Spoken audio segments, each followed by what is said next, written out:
Everyone. We are really excited to have you here today. Thank you for joining us. We have a lot of great things to cover, and we're going to be talking through several key concepts that are going to help you think through how you might want to do educational visioning as you build your school. So just by way of introduction, I am Dr. Joseph South. I am the founder of Learning Accelerant. I'm the former director of the Office of Educational Technology at the U.S. Department of Education, where I actually had the privilege of creating the educational technology plan for the entire country. I also work very intensely with AI in education. I've helped over 1 million educators orient to AI for effective teaching and learning. I'm one of the international experts who writes the who's creating a framework for AI literacy that's being used internationally. And while I'm not here in this role today, I'm also the Chief Innovation Officer at ISTE ASCD. Mike, would you like to introduce yourself? Sure. And welcome to those of you that are just getting into the Zoom. We're super excited to have you. We're starting right on time. We are recording this meeting, and we're starting just because we have so much we want to talk about today. So my name is Mike Posthumus. I'm a partner of a school design firm called Fielding International and the learning design principal at that firm.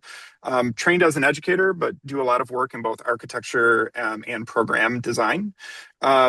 We as a company and I've been able to work all around the world on 5 continents and have kind of helped dozens and dozens of schools imagine educational facilities for the future when they're making these massive investments in infrastructure and capital, just ensuring we're designing for the next 60 years of school and not the last 60 years of school.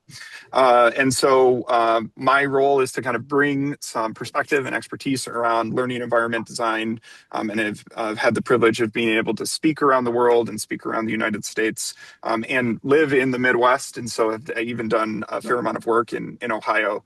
And so really excited to be here and be a part of this group and share with you today uh, just some perspective on educational visioning, why it may be valuable, why it's something you might want to consider for your district, and to help you just think about what you can get out of this. And so the structure of the presentation today is going to begin with Dr. South speaking to some major trends and what we are calling paradoxes in the world of education that schools we're working with are grappling with and that they're thinking about as they're imagining learning environments. And so Dr. South will spend a good beginning portion of this presentation kind of engaging everyone in some questions that are at the forefront of educational visioning and the things that we know schools need to consider as they're thinking about capital investments. And then after we get through that kind of like convergent mind-opening portion of the presentation, we'll talk about the educational visioning process, what we're seeing in schools, kind of the outcomes of some of this work, and some ways to think about structuring educational visioning in your district or in your community, and why you might want to do that. And we'll have room for kind of a Q&A and some questions towards the end where we can answer questions that you have, and hopefully set you on your way to a successful path. So with that, Joseph, anything else you want to add, or anything that the OFCC needs to add before we proceed into Dr. South's presentation? Mike, just to say, on behalf of OFCC, I appreciate everyone attending today, and we're in good hands. I'm looking forward to the outcomes and the different conversations we'll have during our presentation here. All right, so I'm just going to warn you, this is not a lean back and check your email kind of webinar. This is a lean forward, lean in webinar. I'm going to be asking you questions, expecting you to reply in the chat. We're going to be doing breakouts. You're going to meet the other people on this call. If you're an introvert, then get ready to feel uncomfortable. If you're an extrovert, this is just the right place for you. So today we're going to talk about some of the factors that are driving school design in 2026 and how they're really changing very, very rapidly. We're talking about how schools are responding to those pressures, and we're going to be focusing in on educational visioning as a process you can follow to prepare for redesigning schools in a way that matches your vision for how teaching and learning should happen in those new spaces. Our thesis here is something called purpose-driven expertise. I just want to give you a sense of where we're going. And it's this idea that we need to shift from an outside-in focus when it comes to young people to a purpose focus, which I will explain. And also from this knowledge transmission focus that school's been built around for many, many years to an expertise development focus, which is more aligned with the workplace of the future. So knowing that that's our thesis, I want to get into just a little bit of background here on uh, just setting the stage. So I'm going to start by telling you about an app. So this is an app. It's really awesome. And I want to know your reactions to this app in the chat. So you fly to a new city. You've never been there before. It's your first time on the ground. You don't know anybody in the city. You're at the airport. You got to get to a hotel.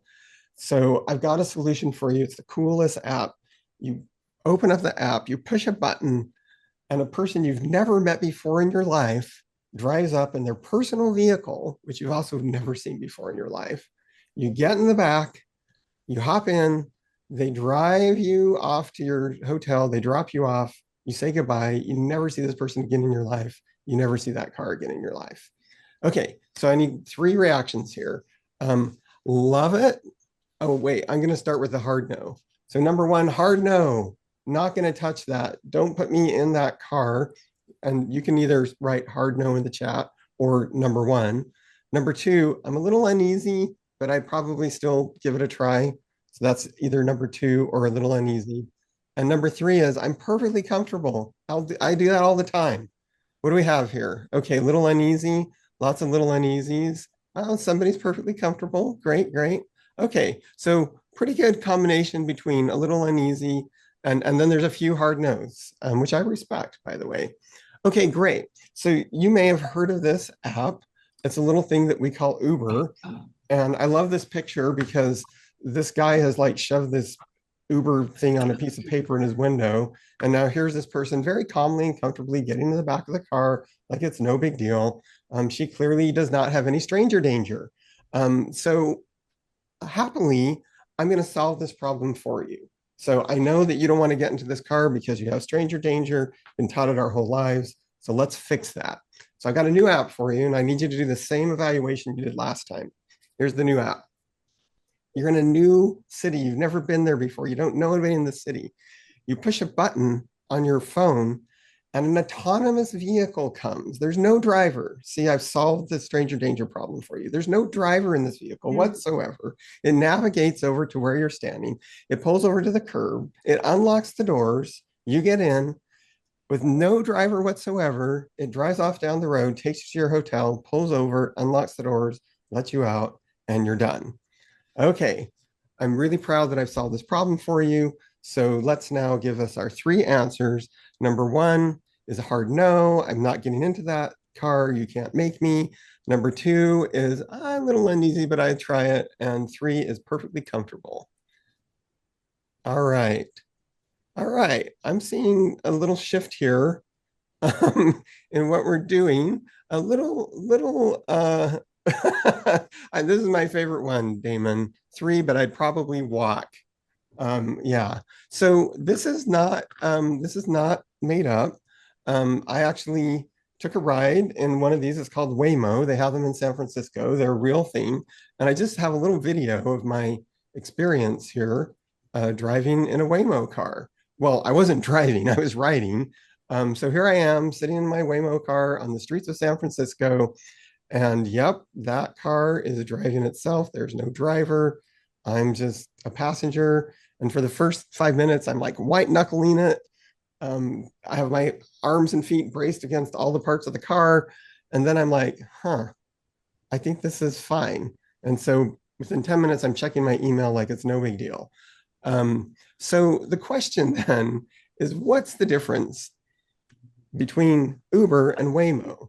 Why are more of us way more happy to get in Uber with a stranger rather than get in Waymo with no driver whatsoever? And this is my answer. 10 years. Uber came out almost exactly 10 years ago, and Waymo came out just last year. There's a 10 years time difference between these 2 apps and these 2 ways of moving and being in the world. And so a lot of the anxiety that we all felt when Uber came out, we've just gotten used to over 10 years. The anxiety that you might feel about an autonomous vehicle is new to you. And so maybe you feel a little uncomfortable with it. And the reason I'm setting up this frame is because we need to think in terms of what is this child's future. So this is an actual student at a elementary school. She's going to graduate in 10 years. So 10 years from now will be her graduation day. And if in 10 years we move from an Uber mindset to a self-driving car mindset, what is going to be her future and how do we prepare her for that future? So let's just think a little bit about her present. So number one, she's never known a time without drone delivery service. This is 100% normal for her. It's always existed as far as she's known. She's never known a time without reusable rockets. I mean, come on, this is crazy. Look at this rocket. They're literally catching this rocket from space. That's normal to her. That's like Uber to her. She's never known a time without CRISPR gene editing, which is one of the most advanced technologies we've ever come up with on the planet. It has all kinds of possibilities for medicine, cancer, crazy things. And right now it's being used to create, yes, woolly mice. If you didn't know about woolly mice, these are people who want to bring back the woolly mammoth. I'm not making this up. And so they're doing early experiments on mice where they actually bring in the genes from a woolly mammoth into a mouse with that CRISPR technology. So her whole life, there's always been drone delivery, there's always been reusable rockets, and there's always been woolly mice. So we need to think about what's going to be 10 years out for her and how do we prepare her for that world. And so a lot of times when we talk about technology, we talk about new capabilities, things that it brings to us, things that are new possibilities. But we have to remember that for pretty much every technology we have, we actually lose some capability as well. So I did a quick review in my own mind. I'm like, well, what have I lost from technology? This is an interesting question for you. Yeah, Jurassic Park's coming right up there, Nathan. Thanks for that comment. Yeah, interesting future we're going to live in. Or all kinds of new skills like, dinosaur evasion, for example, might be a skill that we need in 10 years that we don't have now. So things I can't no longer do without technology. Unfortunately, one of them is spell. I am entirely relying on a spell checker. I've lost the ability to spell on my own. I can't find my way to a restaurant to save my life. I have no idea what my children's phone numbers are. They're in my phone. I just use them. And unfortunately, I can no longer stay in my lane while driving, I've learned, because I got a new car. It's got that lane keeping assist. I love it. I use my mind for other things when I drive now instead of staying in the lane. But my wife hates it. So she turns it off every time she gets in the car. And so when I get in the car, I start finding myself swerving all over the road. So a little scary. Luckily, I live in Washington, D.C. area, not Ohio. So you're all safe from me.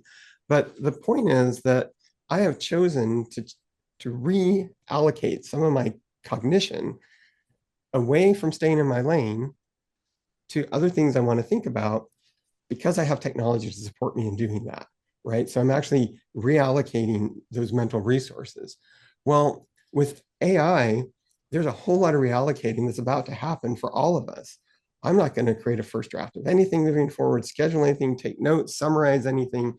I had a meeting yesterday, complex, long meeting. I got the summary notes from AI. It was spot on. It used to be that AI kind of got it kind of right. Yesterday, it nailed it. And pretty soon, I'm not going to hire a translator or a contract lawyer. I don't know if you've seen the new version of Chat GPT has live translation, literally live translation. I can speak in German, you can speak in French. It will translate live between us. Contract lawyer, there's two companies that recently negotiated a contract with AI on each side. So they had their AI lawyer, the other one had their AI lawyer. Contract negotiation was instant because they each knew what each company wanted. They negotiated the contract, no human involved, both sides very happy. Accountants, graphic designers. The point is, these things are changing. They're changing more rapidly than we can really keep up with. When you look at the acceleration of use of AI, every time I give this presentation, I have to update these numbers. Last time, this ChatGPT number said 600 million.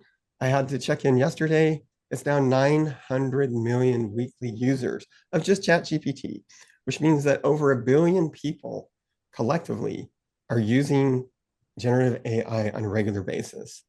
92% of Fortune 500 companies, 7 out of 10 young people, and half of US teachers are already using this weekly. And it's really interesting. This research came out very recently from Pew that more than half of teens have used AI chatbots for finding information and doing schoolwork, right? So they're not just using this to have fun or to make videos or to get news. They're actually using this to help them with schoolwork. And just to really push to the edge of what AI can do, this is something called vibe coding.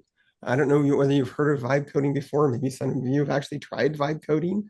Vibe coding is this thing you do where you just talk to the AI, you tell it what you want it to do, and it writes an entire computer app for you. I wrote not a single line of code, not one line of code, and made a complete web app. And this was an app that I needed to plan out a very complicated event that included catering and registration and media and budgeting. And AI wrote the entire thing, put it on the internet, and is now accessible to my team to use it to plan this event. So that is a crazy new future. So I keep asking myself, okay, where is AI not going to reach? And I'm like, okay, I can think of 2 places AI is never going to go. Garbage collection, because it's the most manual thing on earth. And let's just say surgery, because nobody wants to be operated on by a robot. Well, I'm totally wrong about that. AI is already being used in garbage collection to route the trucks, to check the weather, to find out whether the Super Bowl was yesterday and they need to put out more capacity. It's also being used in surgery. And this is not robotic assisted surgery. This is AI instead of a human. It's actually better at repairing an intestine, which is one of the hardest surgeries for a human to do than a human is. And that's work that's being done at Johns Hopkins University. So if you thought you could run and hide from AI or put it aside or not deal with it, this study, I think, is the sort of final word on this. So this is a study that was done by Harvard Business School. I'll go through it very quickly. There's 4 different treatments. These are complex tasks that usually humans do. This is not like easy peasy things that AI can just do. And they had 4 treatments. So there was an individual trying to complete these complex tasks with no AI. There's a team with AI, and of course they did amazing. And the individual with no AI did not do amazing. But look at these 2 treatments in the middle. There's a team with no AI and an individual with AI. And look, the individual with AI outperformed the team with no AI. So at that point, you can tell definitively that we're all going to work with and alongside AI, kind of whether we like it or not. And yet at the same time, we're seeing a huge pushback against technology in schools. And you may be feeling this in your own school district, in your own area, where there's a feeling that there's too much technology in schools and that we might be better off putting kids back on worksheets. And so at the same time, as a school leader, you're obviously feeling the pressure of being ready for this new AI world. You also find yourself in a situation where some people are pushing back on this. And so this brings us to our first paradox. And I'm going to hand it over to Mike because this is also going to be our first breakout. Great. So we want to take a minute. We're going to have everybody jump into some breakout rooms. I've already assigned everyone to those rooms. Since it's the first room, hopefully we get it right. There's also a group I think that's planning to like be in the same room together. On the chat, if you're I think it was a school from Shady something school, but if you're that school and you want to put your name in the chat, we'll make sure to get you in the right room together.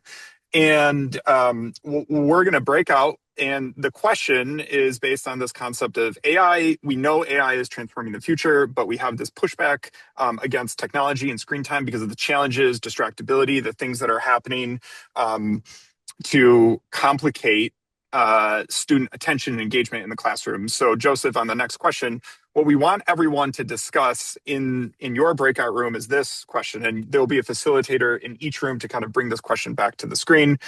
How do you, as you're thinking about facilities, how are you imagining new learning environments, the things you need in your buildings to actually support the known future that technology is going to be important for young people to be able to navigate and use and have mastery over, while also thinking about what device-free experiences are most impactful for kids and the learning that needs to happen without devices, and what are those conditions that are essential for young people. So we will put Kettering, the Kettering City Schools and Shadyside, Nathan, if you can help with that, into the same room.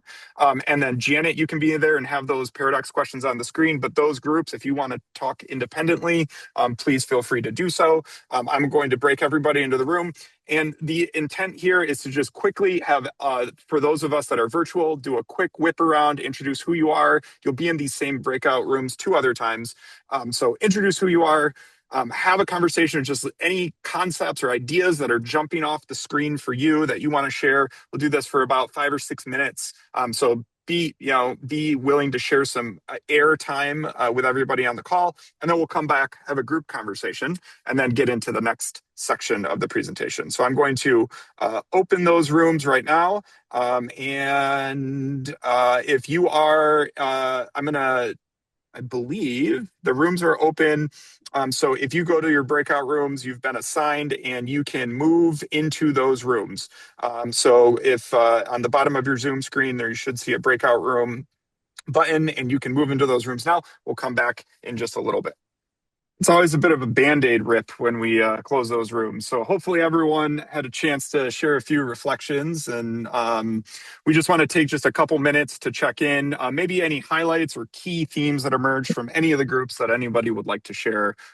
We just need a couple bold members to raise your hand and go ahead and unmute and maybe just give a quick summary of a couple key topics that you discussed. The group talked about the need for flexibility and shared spaces. Talked about a little bit digital citizenship, and that kind of dominated our time.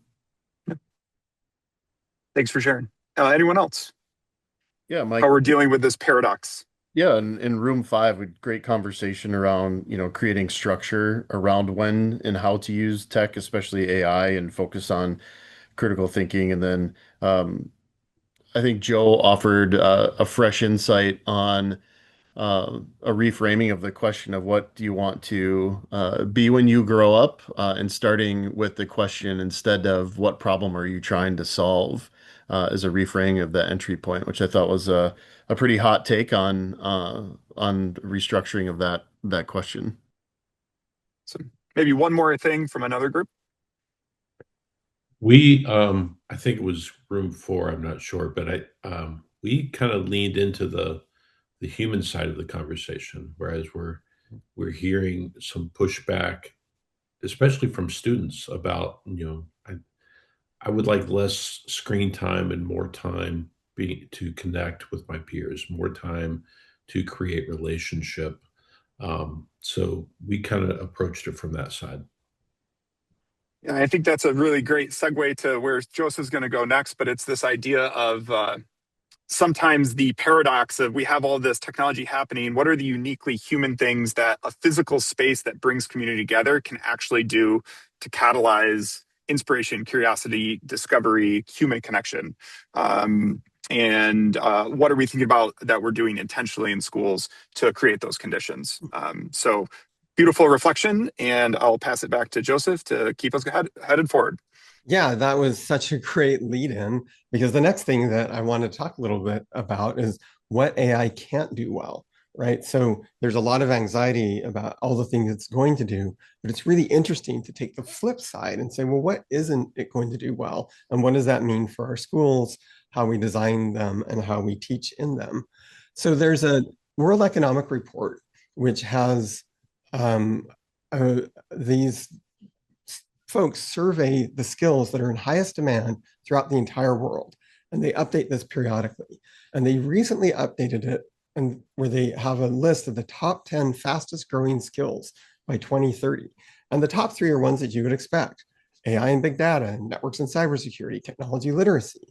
But it's really interesting when you look at all the rest of the skills in the top 10 skills most in demand worldwide, these are all human-centered.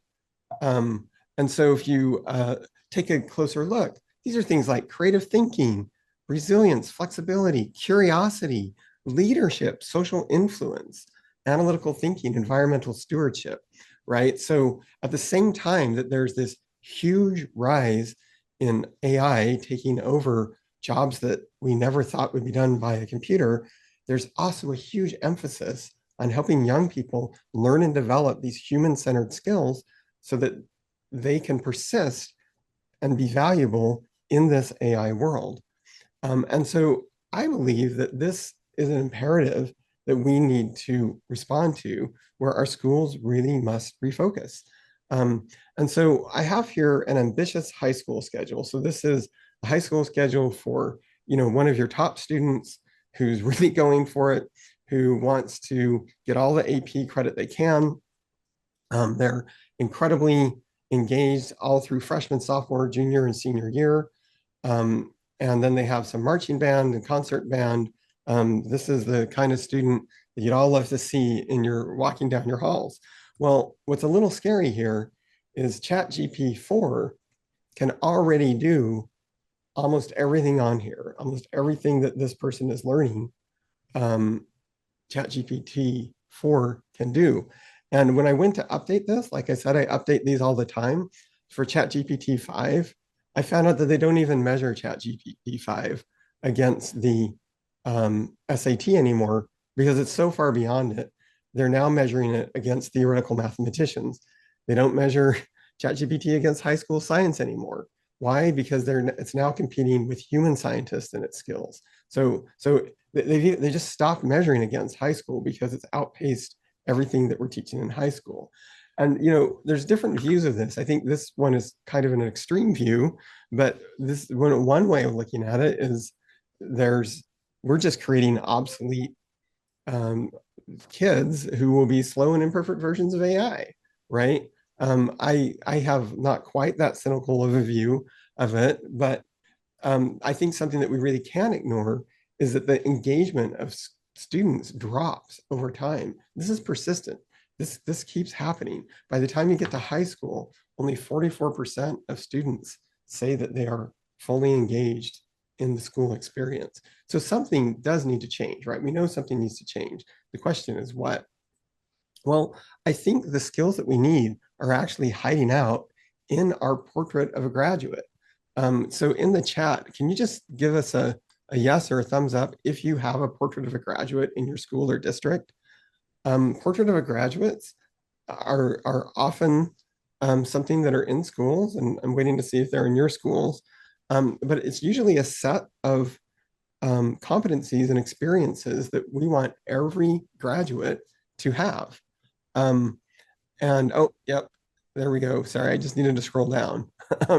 So these are things like effective communication, curious innovator, empathetic collaborator, purpose seeker. We know we want students to have these skills, but we don't really refocus our learning around them. So what would happen if we change the emphasis? If we didn't necessarily get rid of these regular courses, but we led with human skills. So just as a little experiment, I just said, hey, what if for a minute we just did a scheduled takeover with these skills from a portrait of an AI graduate? What would school look like? And it's really interesting to just look down this list and see all the possibilities of things that we could be bringing into our school setting that would help students prepare for this new world. Problem solving, critical thinking, collaborative teamwork, strategic communications, prototyping, social impact workshop, lifelong learning strategies.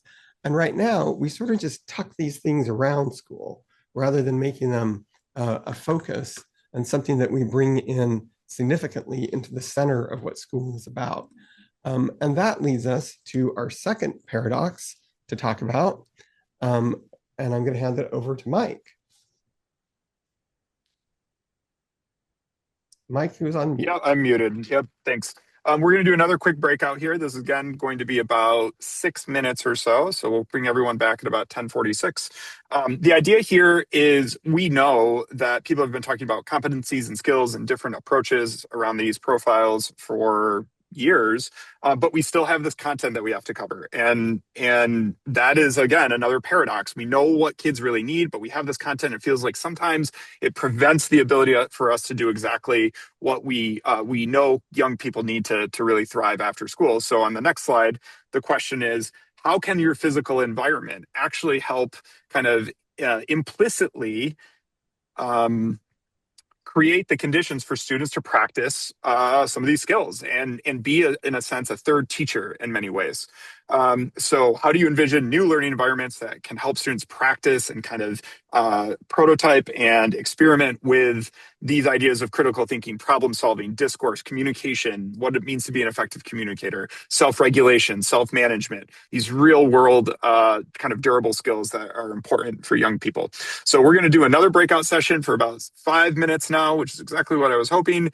This is a quick what's jumping off the page for you. And then again, we'll come back and get into kind of the last sections of Joseph's presentation, and then get into how educational visioning can help us navigate all of these types of questions. I was in a room and somebody was just about to give the cliffhanger of all cliffhangers. All of this is great, but what I'd like to, and then we got cut. And so Rob, can you finish the sentence for us? And then we'll ask another question. Sure, sure. What I was saying was, what I would like to see is there research that shows, some of these flexible spaces and flexible learning environments, what the effect of natural lighting and, all of those things are when it comes to the actual learning and education inside a building. Because the other part of it is, I get concerned with the distractibility that is pervasive now. Because of technology, because of screen time and all of those things. And, to have an environment that's not going to lead to more distractibility, I think is going to be a key thing for us as we're starting through this process. Yet another paradox, right? Like, so we have this, we need active, engaging, collaborative spaces. And then also we have this distractibility, maybe partially caused by screens and social media, maybe partially caused by what's happening in the classroom. Is it meaningful to kids? So I think it's a really great question that, again, definitely the types of things we're grappling with across the world. Maybe one or two other comments from other groups. What were you talking about on this paradox of content versus standards versus competencies that are important for kids' futures?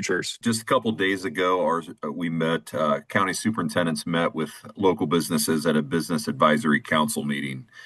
And it's very important to have partnerships with local businesses so kids can get a firm hold on what's out there and get exposure to job opportunities, internship opportunities, or even just find links to their aptitude and interest. Love it. The idea of expanding possibility, which is fantastic, and getting kids just aware, right? A lot of kids just don't know what's possible for their futures, and it's a great insight. Maybe one more comment, and then we'll keep moving on.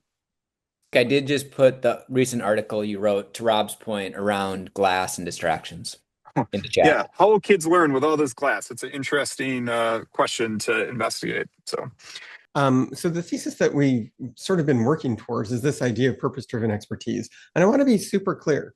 These are just concepts. They can be applied a myriad different ways into your context, into your community, into your school design. There's no one right way to do this, but this is just a way of thinking a little differently about how we come at school and learning. And so really, right now, a lot of students have this outside-in pressure where they're saying, what is the world asking me to do? And that's part of the reason they're so caught up in social media and status and prestige and likes. It's like a lot of pressure on the students. And we would think that this is actually not that healthy. And so we're hoping that we can turn the corner here in the way we think about and design school experiences, so there's more of a purpose focus. And then similarly, there tends to be this idea of knowledge transfer that still pervades in school, where I'm going to pour the knowledge in you. And instead, we think that we should maybe be thinking, more about expertise development, which is what the world wants more from students now more than ever, since AI can actually handle a lot of the knowledge tasks that humans used to handle. So let's just work through this very briefly. So the definition of purpose. So what do I mean when I say purpose? So purpose, this is the academic definition, but basically it's something that's meaningful to me and of consequence to the world around me. So a hobby might just be fun for me to do, but a purpose has meaning and impact to the world around me. It has consequence beyond the self, and it's something that I can carry out in my community. Every self-actualized person that I know has purpose at their core.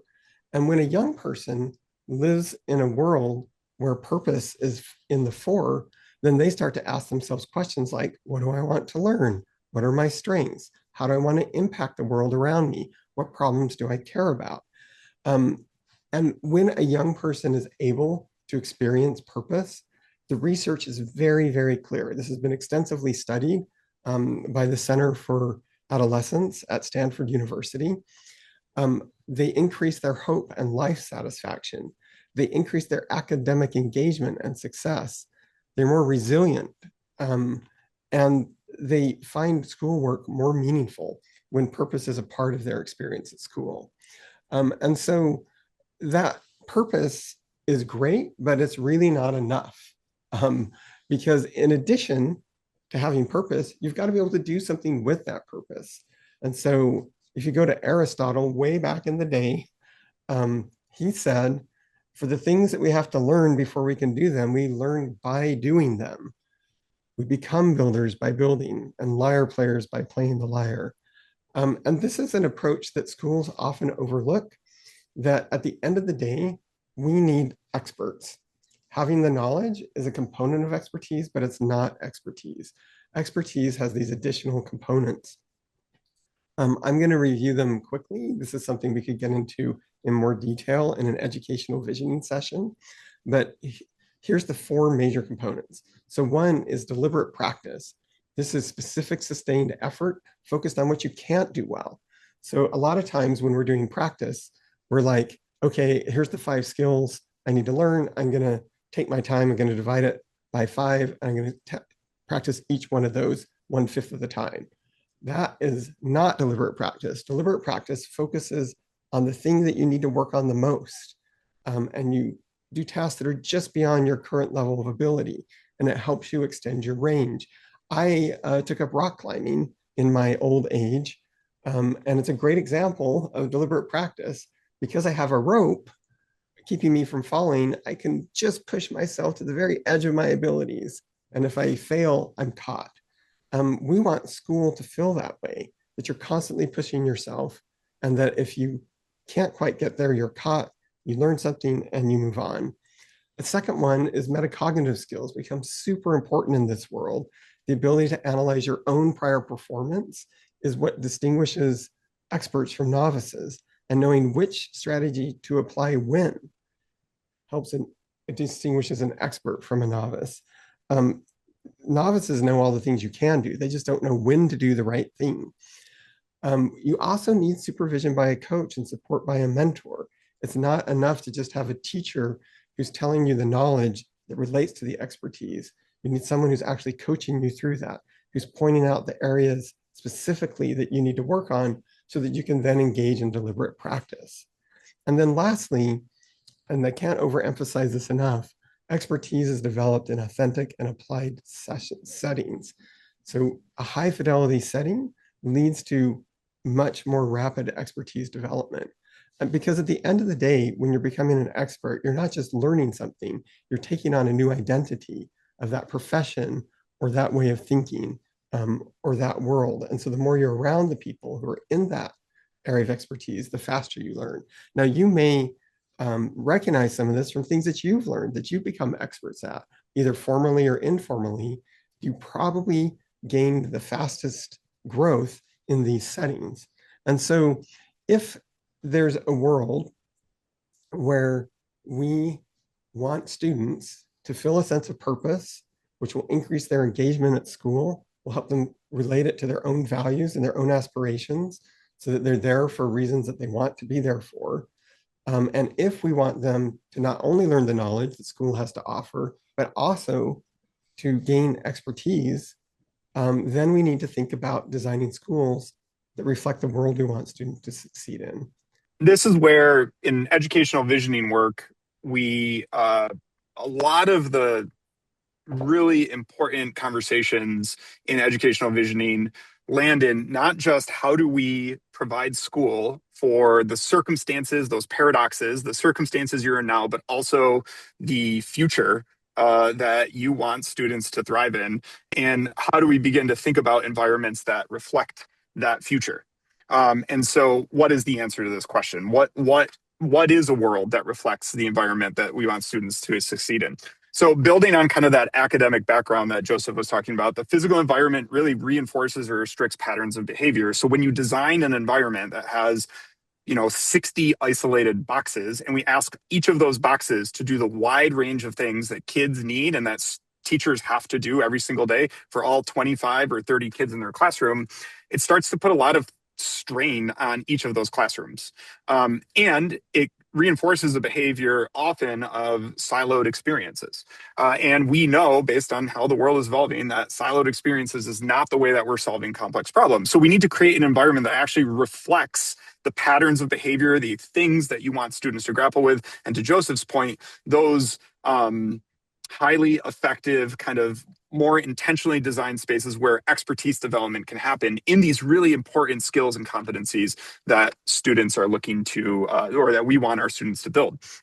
So the idea is that if you have this vision for the future, that profile of a graduate that students need to succeed within, and the way that you're providing education is becoming more engagement forward, hands-on, you're connecting young people to purpose and expertise development and coaching and mentorship. And even in the conversations we had today, internships with local businesses, collaborative, more engaging experiences, you need an environment that actually reflects and augments those experiences and behaviors that you want to see more of happening. And we fall into the trap in school design where sometimes we create environments that unintentionally inhibit or restrict those types of behaviors. So what we see when we look at all the schools that we've worked with probably in the past 10 years, there are three main things that we see emerging that schools are designing around. And that is environments that cultivate purpose, environments that help students practice relevant skills in simulated or meaningful contexts, and then ultimately environments that support well-being. And well-being is also things like active self-regulation, the ability to reflect, the ability to have that metacognition that Joseph was talking about. And so schools now need environments that can be more supportive of these essential concepts. So what does it look like to create environments that explore purpose? So to Joseph's point, the idea of creating conditions for autonomy, competence, and relatedness, if we create things that matter to kids, the effect academically is that students have more motivation, they have better goal attainment, and overall they report higher levels of success and satisfaction.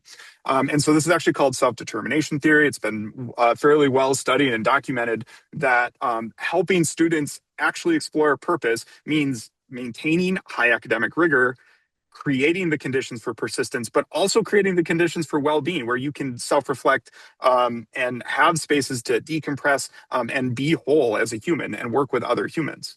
So physical environments, what does that actually look like in schools? These are called micro labs. This is where students can actually explore different interests. They're not the size of giant classrooms. These are smaller environments that can actually take different shapes and you have different purposes for young people. This is a middle school environment, elementary environment for reflection, a place where students can actually choose to self-regulate if they're getting overly stimulated in more active spaces, or those contained classrooms where they don't really have a release. Spaces where kids can take healthy risks. Of course, this applies to all ages, but this is a younger early childhood space where that healthy risk taking actually helps kids learn and be curious and explore what excites them.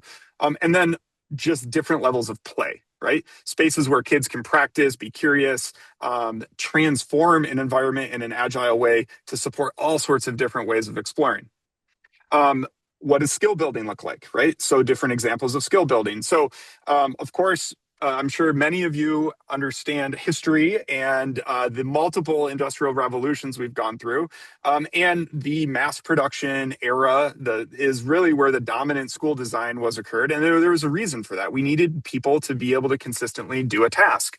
So this is what school looked like. It was all a bunch of students using a device, sitting in rows.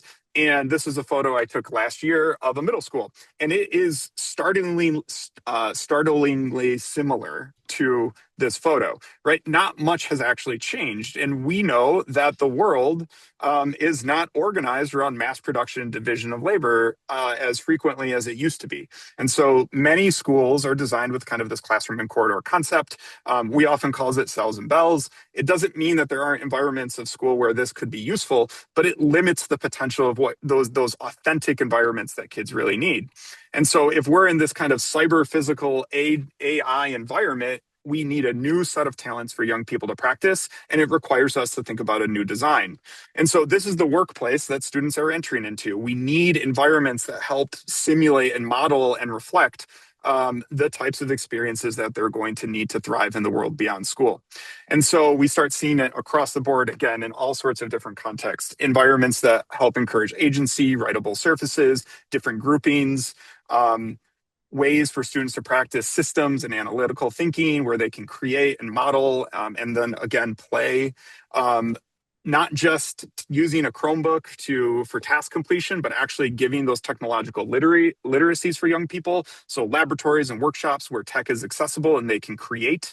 And then environments for collaboration. And so spaces where kids can come together, spread out, and do really meaningful and authentic tasks that don't also always fit at a single desk. And then, of course, navigating life, the lifelong skills that young people continuously crave, especially in high school settings where, hey, like, help me with financial literacy, teach me how to cook a meal that's healthy. And so we see this huge range of environments popping up in schools that are aligned to those outcomes. The third domain is fostering well-being, right? So creating connections to the things that actually make us well. So we've talked a bit about like this autonomy, meaning, purpose, but there are also keys like just the quality of the environment. Somebody asked is there research on how environmental quality actually impacts learning? Yes, there is. Please reach out to us. We can share some of that research. But without a doubt, quality environments do have an effect on academic performance. So it's places where you can find mental refuge, not just from maybe the busyness of a classroom, but also acoustic refuge, or even a place to look outside to something that's green. We know there's tons of research that supports these physical environments being really impactful to students and their ability to learn.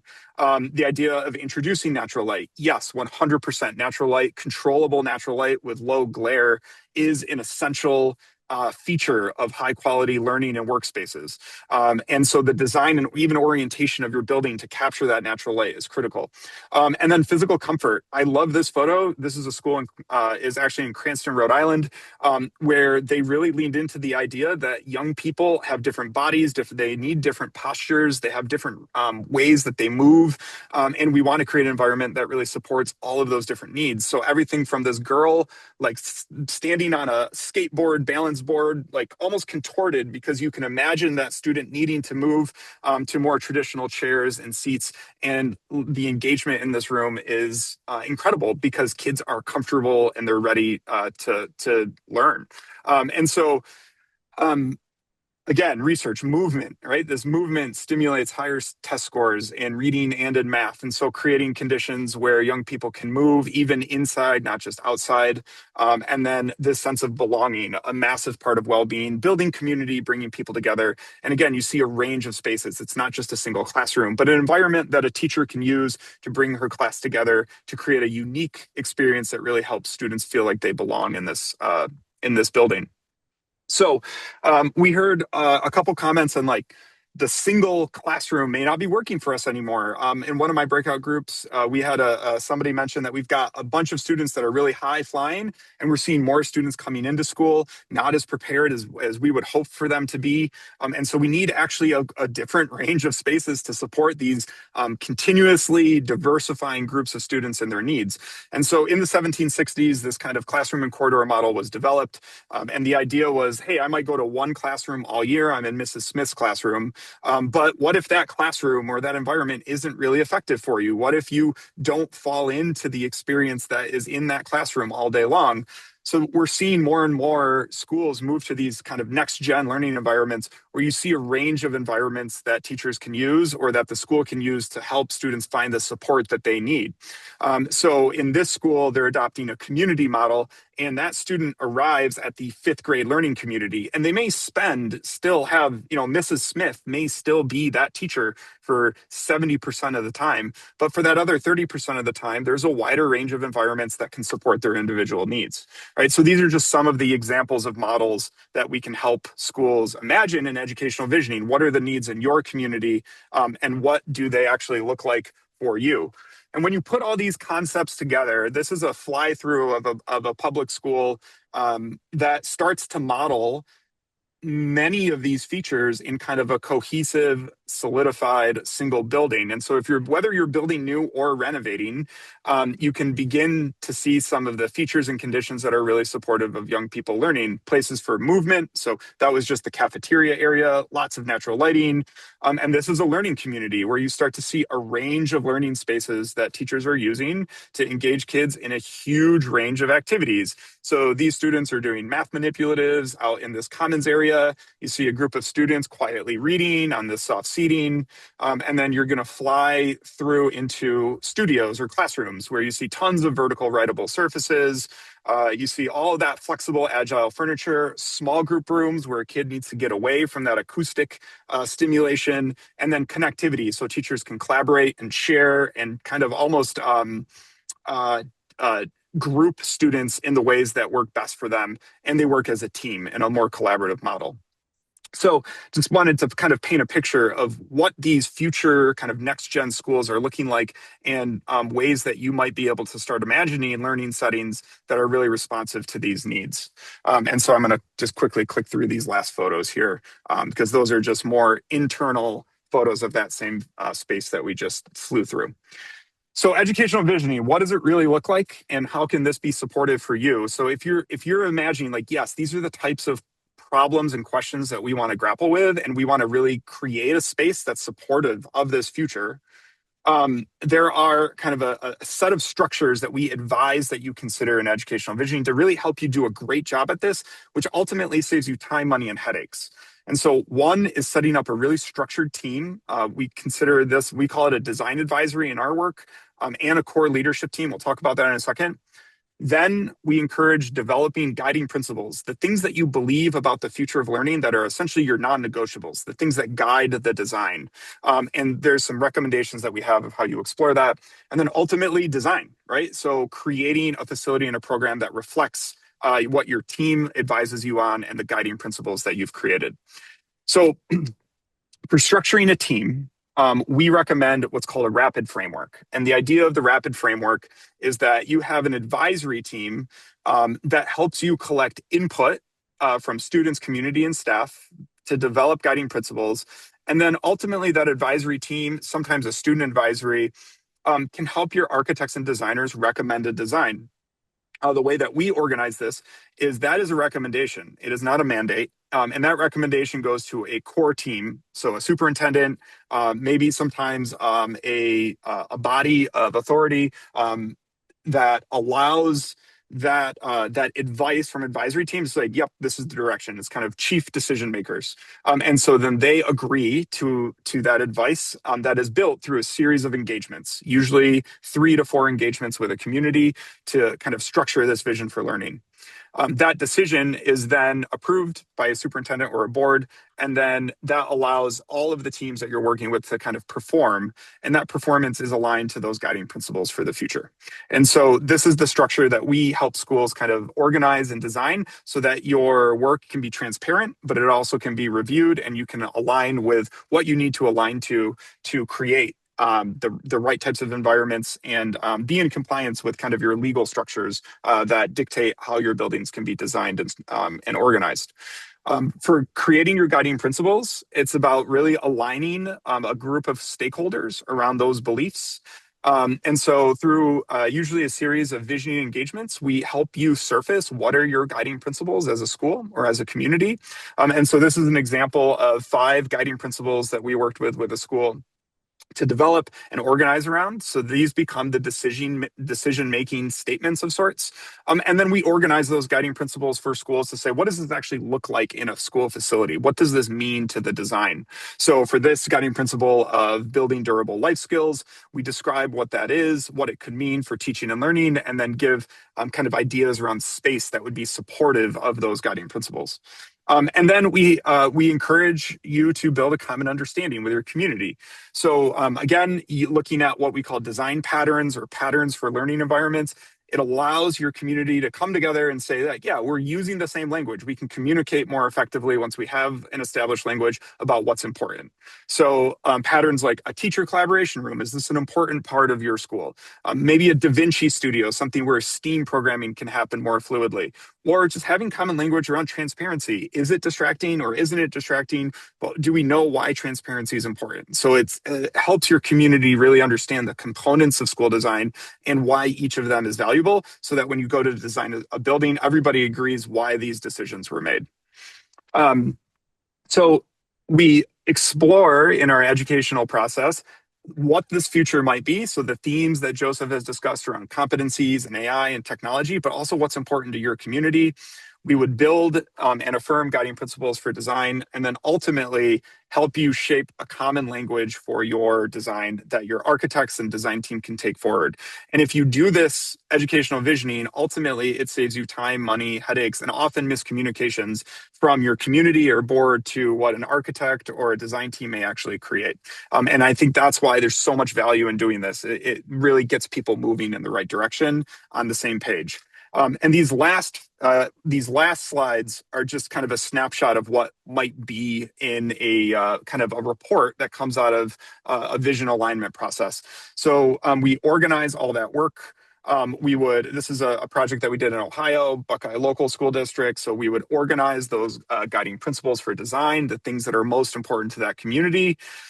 We would help them begin to organize essentially an educational program. And so this program is ultimately what gets developed and finalized by your team of architects and submitted to the state. But we would give you both graphic and numbers-based ways of thinking about how to organize your school. We would illuminate, or any educational visioning team should illuminate kind of what this means for the physical design of your environment and give precedent images and ways to kind of imagine what that space can look like.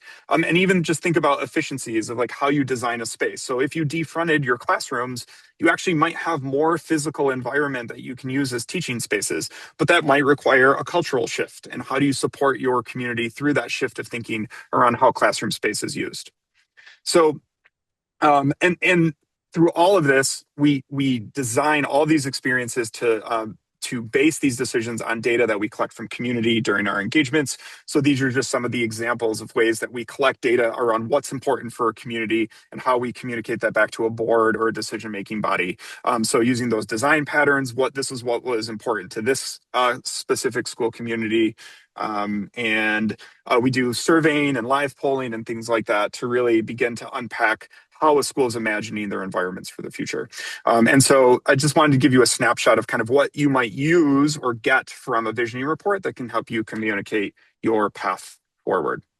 So that is the conclusion of our educational visioning kind of preview, both the content and the ideas and things that we advocate that schools explore as you're imagining new learning environments, and also the types of outcomes and products that you can use to help you chart a path as you're imagining new capital improvements and facilities. And hopefully you found this helpful in starting to think about how you might engage with educational visioning, its impact to your community, the value it might bring your project, and ultimately the value it might bring your community as you're making these decades-long investments for the future. So with that, I'll pass it to Joseph for any other closing thoughts. Yeah, so we just wanted to take a minute here because I think we have a few minutes left to get just a sense of your thoughts and responses, how you're reacting to this. I think the thing that we really want to emphasize is that the education visioning that we help facilitate starts with your community, starts with your vision. We help you coalesce that into principles. They then guide your physical and your educational design to make the most of a new school building. And this process, as you know, is supported by the state of Ohio. They actually have a funds matching program that will support you doing that educational visioning with approved consultants. So why don't we just see what questions or comments you have as you've reflected over these last 90 minutes? What's on your mind? A common one I've heard in the past is what is the timeline to go through a visioning process? And That was then the after you exact question answer, I was going to ask. oh, go ahead, John. No, that's the exact question I was going to ask. So um, we so a common timeline for visioning, it often depends on the number of people you're trying to wrangle to be a part of the process. I would say most commonly, districts tend to do visioning over a period of about 2 months. And so let's call that a meeting every 2 to 3 weeks, ending with a clear set of guiding principles, a set of kind of concepts of how you might organize space, and a clear picture of what you hope for teaching and learning in the future and what that would mean for actual physical facility design. So 2 months is probably the most common. We've done them faster with more agile groups or fast, with some very careful planning. And sometimes they take a little bit longer, 3 to 4 months, just depending on the community. Does that answer your question? Yes. Great. Other questions? Looks like there's a question for the OFCC in the chat. Does the OFCC offer any help with staff PD on how to use these new spaces in support of existing curriculum? Can I take that one, Joseph? Please do, Mike, Joe. Yeah, the amount of PD is unique to districts. So, I mean, if a district is already doing project-based learning and moving into a new building, the amount of PD is probably less. But if you go through visioning from, say, a very traditional thing to something different, I would suggest like doing PD before you get into that new building, because to go into a new building and expect to teach differently from everything you've been doing before, things may not go very smoothly. Um, the state does not, the OFCC does not give PD funding. However, when we get to working with the district that's going to raise their funds and we co-fund it, it's possible the district can actually raise funds with the bonding to get PD funding. So there's ways in which we can get around this, but at this point, the OFCC does not offer that PD. And I'll just do a quick add-on on that one. There are companies and organizations that are doing more around professional learning for kind of active, flexible learning spaces. To the OFCC's point, if you are thinking about implementing an environment that has some of these dynamic spaces, most teachers have never been trained on learning environment design or designing curriculum and instruction around flexible, agile, and mobile space. And so there is a different kind of set of competencies that can be trained relatively quickly, but like all skills take time to like master and organize in a community setting. So yes, it's very important. And the most common mistake that I see schools do around the world, even the biggest, most elite private schools, is they don't do the training until the building is open. And in that scenario, the community is met with some confusion and just a bigger hurdle to get over to like feel comfortable in that space. So training before a building is open and getting people to practice these engagement strategies before you have a brand new building is the easiest way to smooth that transition. So then teachers are asking for the new learning environment instead of being fearful of the change. So that is one really important thing to think about if you are leading work into this domain. And if I could just add, I've done this now with a ton of schools, including one in Ohio, Cloverleaf, and in doing that in the year before the school opens is absolutely critical. And doing it with the whole staff who's moving into the new building. So it's a team-based thing. Any other questions just about educational visioning, the content that Joseph provided, or anything else we can help clarify for you as you're imagining your capital projects? One topic that always comes up on all these different webinars I've been part of over the years is security.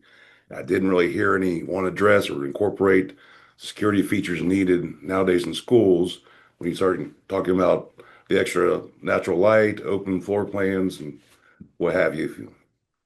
Yep. It's a great question. These are so every community does handle security a bit differently depending on their priorities. In educational visioning, we would discuss the topic of security and what security would look like to the community. Often the security question surfaces when, exactly to your point, when we start talking about having transparency and views outdoors. For any building design, the things that we would recommend and advise, so like even the concept of like an open floor plan or an open school, still creating environments that can contain and remove line of sight for the students that would be inhabiting these different zones. Talking about layers of technological security that allow buildings to be compartmentalized when there's a threat that's been detected that any staff member can activate. And then also just the site and design of the building and the line of sight from leaders and people who are supervising the exterior of the building. So there are many layers that are filtered into the design of a safe and secure school while still allowing the affordances of natural light and kind of that collaborative, flexible space. And every school does approach it a little bit differently, but ultimately what we advise is hiring a security consultant to affirm an architect's design that it complies with your district's priorities for security. But if you haven't engaged an architect yet, you might ask them about their approach and perspective on security and the ways that they think about it. In educational visioning, we would not end with a recommended security plan. That would be just a little bit outside of the scope of that work. Designing a school facility today is complex and it's challenging, and there's a lot that your community really has to grapple with in terms of meeting your current kind of standards of what school has been while also preparing for the future. And I think one of the most impactful parts of doing like a robust educational visioning process is finding the right way to walk that tightrope of being able to do what you need to do now while still creating the conditions that can be adapted to the future that we're moving into. And there isn't a single answer to what that is. So we talked about different ideas today, but the most important thing is thinking about designing a building that can provide a variety of answers to a multitude of potential futures.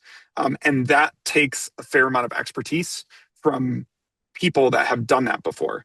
So at the end of the day, educational visioning will help you create a clear vision for what you're hoping for your building, and it can help you find the right team members to actually do that work, because that educational vision can be articulated to even a construction company or an architect or other consultants that may use to say, this is where we're headed. Do you have experience doing this work? And if you use that tool to help you vet that expertise, that will save you headaches and ultimately will save you money in the end because you have a team that's all rowing in the same direction. And I think that is the most impactful thing that I've seen with schools is getting that team that is all aligned to that singular vision. Because when you have members of that team that are less familiar or may not have done that work before, it can create turbulence and it can create misunderstandings that end up costing change orders, value engineering, and things that schools don't really love to do because it disrupts that on time, on budget target that we're always working for. So hopefully this is helpful in kind of imagining what you might be able to do. And we're hopeful that you might consider doing some educational visioning in your district, reaching out to potentially us to imagine what that could look like for you. And if you have any other questions about this process at all, we are a source of information and we're happy to help. So don't hesitate to reach out to the OFCC, get get our contact information. If you just want help navigating, like what should we do? How would we organize this? We are here to provide resources for you, whether it's research or process or just an idea of what we could do to serve your specific needs. So please don't hesitate. And the OFCC is a great resource for, they've done this more than we have even because of all the schools that they've helped bring online in the state. So please reach out, use the resources that you have available too, because these investments matter and they are long-term investments. And we want to use public funds in the best possible ways. So thank you for your time today. Go ahead, Joseph. Yeah, and I hope that we will keep our 8-year-old girl in mind as we think about these new schools, what they are possible, what they envision. And with that, I just want to hand it back to OFCC for any closing comments. Yep. As Joseph and Mike summarized perfectly, this is something that we're all very passionate about, and we want to make sure that you're all given the tools and resources that you need to make the best possible school facilities when partnering with OFCC. So I appreciate everyone's time today, and I think we can wrap it up here. Okay. All right. Thanks, everyone. Thanks, everyone. Have a wonderful Thank day. you, everyone.